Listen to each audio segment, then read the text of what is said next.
What is up, everyone, and welcome to a very special edition of The Danny Show. I'm your host, Dan Cody. This is where I give commentary and reviews on all things wrestling. Thank you guys so much for joining. As you can see by the very special intro tonight, we are celebrating the legendary Hall of Famer, the Phenom, the Dead Man, the ABA, because I'm not going to say what it stands for, but the American Bad Man. Um, just the Lord of Darkness, the minister of the ministry of darkness, the Undertaker. Today was the birthday of the Phenom, and tonight I would like to come before you and give you another part two of my all-time favorite Undertaker matches. So without further ado, let's get started. Let me show you the attire. Obviously, in honor of the dead man, we have Undertaker attire and an Undertaker-like look. Now, let's get started with tonight's review of my favorite Undertaker matches. Let's start off at number 10. We have Undertaker versus the late Bray Wyatt. God rest his soul. First off, I still cannot believe Bray is no longer with us, but WWE is going to be giving a tribute to him very soon. It will be coming out on Peacock, and hopefully I'll be able to catch that. But I know it is going to be awesome, and I think the Undertaker is going to give honor to Bray on that. But this match right here at WrestleMania 31 was great to me. Bray Wyatt had taught the Undertaker because of the previous year where the Undertaker would lose the streak to Brock Lesnar in one of the saddest WrestleMania moments ever. However, 1 year later, after being called out by Bray Wyatt would soon find out that the original face of fear was here to stay. And it was a great one. And it was a dream match because you have Bray Wyatt, who had his own dark persona, and the original dark persona himself, The Undertaker. So this was a dream match made in heaven. The only thing I wish is that the next year we got The Undertaker versus Sting. Next on this list, excuse me. Next on this list, we have The Undertaker versus Jeff Hardy. Now, if you saw the sound of this intro, you know that The Undertaker had that exact same theme when he faced Jeff Hardy. And this was on a match on Monday Night Raw in the summer of 2002 for the WWE Undisputed Championship and Jeff Hardy's specialty, the ladder match. And I will say this: if you heard The Undertaker's speech at the Hall of Fame ceremony 2 years ago, when he talked about his love for Vince and how much Vince loved him, and he said, it's a very interesting thing for you to say you have the love and care for me, but let's look at all the matches that you have put me in: inferno matches, ladder matches, casket matches. I guess we got the idea that Vince was trying to get rid of The Undertaker, according to the Hall of Fame speech. Nonetheless, this was a great match to give Jeff Hardy his push, and also for The Undertaker to have another classic on Raw. And of course, even though this was Jeff Hardy's specialty, The Undertaker would obviously win this match and retain his WWE Championship. And not only that, but the match was so great that due to Jeff Hardy's refusal to stay down, The Undertaker showed respect to Jeff Hardy, just after giving him a last ride in the previous time Jeff Hardy opened his mouth. Next, at number 8, we have The Undertaker, but in a losing effort against Stone Cold Steve Austin at SummerSlam 1998, The Highway to Hell. Now, honestly, this match was pretty good, and even though Stone Cold didn't remember the match because The Undertaker accidentally bumped his head on Austin, giving Stone Cold a concussion and whatnot, it did not stop this match from being a memorable SummerSlam match between The Undertaker and Stone Cold. We even saw Undertaker do some high flying. We saw him go for a flying leg drop off the top rope all the way down to the announce table. How the table did not give is a wonder. But nonetheless, Stone Cold came back. It took a low blow and a countering Old School in the stunner, but Stone Cold won the match and The Undertaker showed respect. But Vince, do yourself a favor next time and don't call The Undertaker a word that rhymes with sissy but starts with a P. Because the next Saturday, after Vince had called him and his brother a woman's lady part, let's just put it that way, Kane and Undertaker destroyed everyone that Saturday night.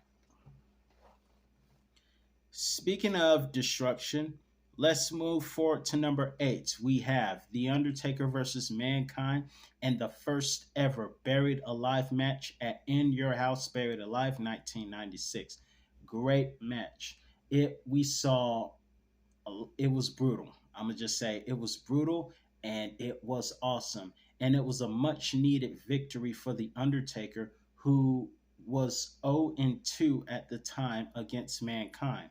Mankind winning at King of the Ring and Boiler Room Brawl. This was The Undertaker's redemption match. However, even though The Undertaker had technically won the match, some guy that looks like he was being used as a whipping boy in a BDSM scene came out and hit The Undertaker in the back of the head with a steel shovel, and they buried The Undertaker alive with help from Triple H, Bradshaw,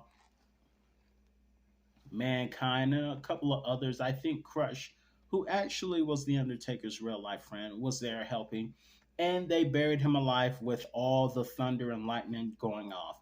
And no matter how much Jerry Lawler doubted that anything was going to happen, McMahon knew something was going to happen. And The Undertaker would throw his hand from the grave like a Halloween video, symbolizing that he was not done. A month or so later, he would turn back. He would return at Survivor Series at MSG with a new gothic look. Speaking of returns, that brings us to number 6. We have The Undertaker versus Randy Orton inside Hell in a Cell at Armageddon 2005. This was the first time Randy Orton wasn't hearing voices yet, but in my honest opinion, I would have loved to see the deranged, bald 2009 version of Randy Orton versus The Undertaker, because Randy Orton was at his dark, psychotic side in '09, and Undertaker was always dark, so that would have been a match made in heaven. But at this time, Randy Orton was still the pretty boy, arrogant legend killer. But at the previous month, a couple of months prior, he had set The Undertaker on fire in a casket. But The Undertaker came back at Survivor Series, which would lead us to this match at Hell in a Cell, which was awesome. Both men fought, both men bled and paid the price, in the words of Ric Flair. Even his father, Randy's father, Bob Orton, would bleed after getting involved. But in the end, both men suffered a tombstone. Both men got knocked out with the urn. And at the end was here. And Randy Orton would be pinned 1, 2, 3. The Undertaker would win the match that he was the master of. However, let's note the fact that Randy Orton would become one of the future masters of Hell in a Cell. Baptism by fire. And no one to give you the baptism like The Undertaker. The Undertaker's next pay-per-view match would be at number 5. We have The Undertaker versus Kurt Angle in an absolute classic on No Way Out 2006 for the World Heavyweight Championship. Man, these two, Kurt Angle was a beast. The Undertaker was great too, but Kurt Angle and The Undertaker had great matches together. This was one of those great matches. Undertaker wouldn't tap. Kurt Angle went after The Undertaker's ankle with a vengeance, but The Undertaker refused to tap out. But it would turn out that The Undertaker had a submission of his own. It wasn't the Hell's Gate technically, but it was something else that he used, a chokehold scissors lock. But Kurt Angle would counter it with a roll up, 1, 2, 3. Kurt Angle would retain. But it must be noted that this match, even though it was a losing effort for The Undertaker, only because Kurt got lucky countering The Undertaker's submission hold, the match, awesome. If you haven't seen it, check it out. It is a classic. But here's a match that The Undertaker would win for the World Heavyweight Championship, and that was over a year later at WrestleMania 23 in the year 2007 against the Animal Batista. This was the first time in 10 years that The Undertaker would win a championship at WrestleMania. Ironically, The Undertaker won the WWE Championship in the main event of WrestleMania 1997. And then 10 years later in Detroit, The Undertaker would win the World Championship. It was one of the two championship main events, but it didn't end the night. But it doesn't mean it was not a classic. We don't know, to be honest. It would probably be a debate of whether or not The Undertaker should have main evented 23, or was it good that Shawn Michaels and Cena main evented. But nonetheless, both matches were great. But The Undertaker versus Batista for the World Heavyweight Championship at WrestleMania 23 stole the show, and it was start of a great SmackDown '07 rivalry between the two giants. Next, at number 3, we have Edge versus The Undertaker inside Hell in a Cell, another Hell in a Cell match at SummerSlam 2008. This was a match where The Undertaker would return to WWE for the first time since losing at One Night Stand '08. Now, the match came about because Vicky Guerrero had caught Edge cheating and kissing Alicia Fox before Alicia Fox was crazy, on screen crazy. So, as punishment, The Undertaker was reinstated by Vicky to go one on one with Edge inside Hell in a Cell. But this would turn Edge into a monster and a madman.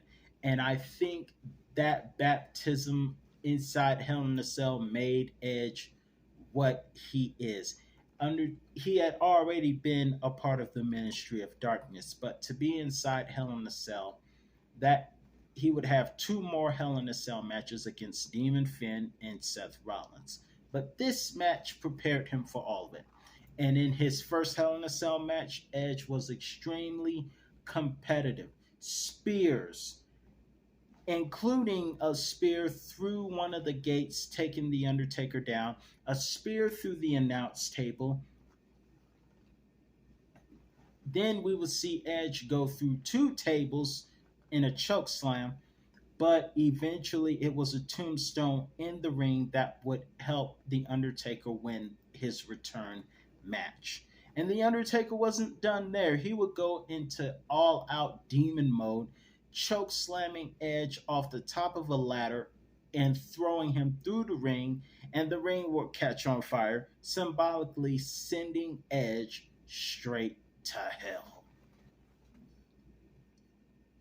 Next two matches are WrestleMania, and the first one is Triple H versus The Undertaker, WrestleMania 27 in my former hometown of Atlanta.